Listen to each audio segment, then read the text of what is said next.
हिंगोली जिल्ह्यातील वसमत विधानसभा मतदारसंघाच्या राजकारणात आज एक ऐतिहासिक आणि मोठी घडामोड घडली आहे। सहकार क्षेत्रातील तरुण नेतृत्व आणि कपिश्वर शुगर्सचे चेअरमन आतिश भैया दांडेगावकर यांनी आज भारतीय जनता पक्षात जाहीर प्रवेश केला आहे।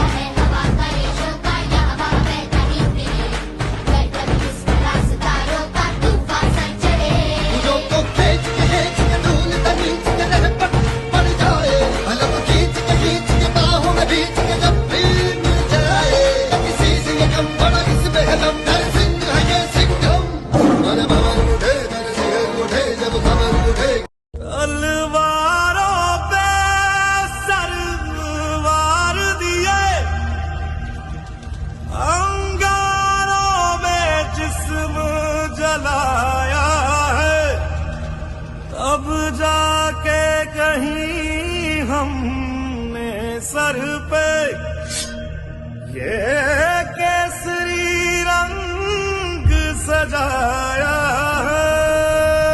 माजी मंत्री जयप्रकाश दांडेगावकर यांचे सुपुत्र असलेल्या आतिश दांडेगावकर यांच्या भाजप प्रवेशासाठी वसमतमधून एक अभूतपूर्व उत्साह पाहायला मिळालाय।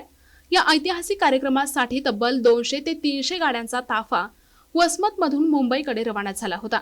सुमारे 2 ते 3 हजार कार्यकर्त्यांच्या उपस्थितीत हा सोहळा पार पडला।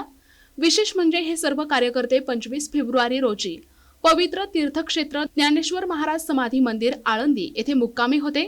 संत ज्ञानेश्वर महाराजांच्या समाधीचे दर्शन घेऊन आज या ताफ्याने मुंबईकडे प्रयाण केले। आतिश भैया दांडेगावकर हे सहकार क्षेत्रातील नामांकित नाव असून कपिश्वर शुगर्स मिलच्या माध्यमातून त्यांनी मोठा समर्थक वर्ग तयार केलाय। त्यांच्या या कार्यामुळे हजारो तरुण त्यांच्या पाठीशी खंबीरपणे उभे आहेत। हा पक्षप्रवेश महाराष्ट्र प्रदेशाध्यक्ष रवींद्र चव्हाण आणि उपप्रदेशाध्यक्ष संजय कौडगे यांच्या प्रमुख उपस्थितीत पार पडला। राज्य नेतृत्वाच्या उपस्थितीमुळे या कार्यक्रमाला विशेष राजकीय महत्त्व प्राप्त झाले आहे।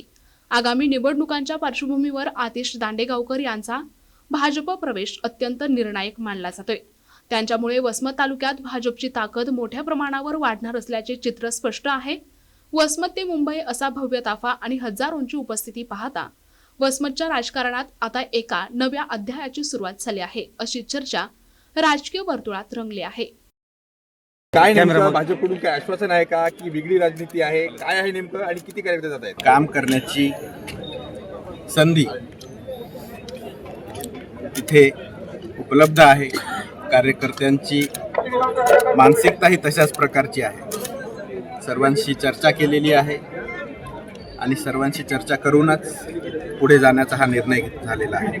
साधारणतः जे पवार पक्षाकडे शरद पवार पक्षाचे लोक जातात असं प्रघात असं एक आहे, परंतु तुम्ही थेट भाजपकडे जात आहात, नेमकं म्हणजे भाजपकडेच का? नाही, अशा प्रकारचं असं नक्की काही सूत्र नसतं।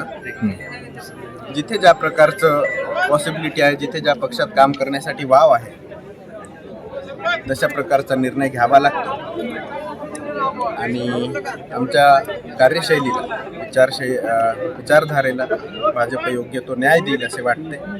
त्यामुळे आम्ही भाजपमध्ये जाणार। मोठं शक्ती प्रदर्शन करत प्रवेश करताय, काय प्रॉमिस घेऊन आले तुम्ही याच्यासाठी? काय प्रॉमिस घेतलेला आहे? नाही, आम्ही कुठलीही अट ठेवलेली नाही, कुठलाही शब्द घेतलेला नाही, कुठलीही मागणी केलेली नाही। फक्त पुढे चालून चांगलं काम करण्याची इच्छा आहे।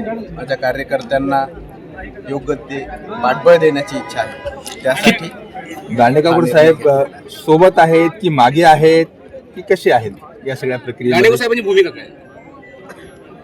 त्यांची भूमिका आता सांगितल्याप्रमाणे त्यांना विचारल्याशिवाय मी काहीही केलेलं नाही। त्यांचा आशीर्वाद घेऊन मी आत्ताच आलेलो आहे। त्यामुळं त्या प्रकारे पुढे मी काम करत आहे।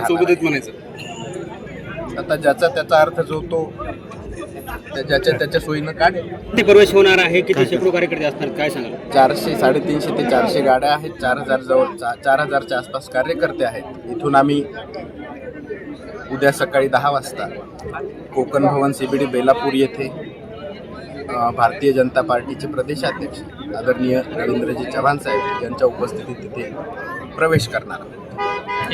प्रतिनिधी नंदू परदेशी, NTV न्यूज मराठी, वसमत, हिंगोली।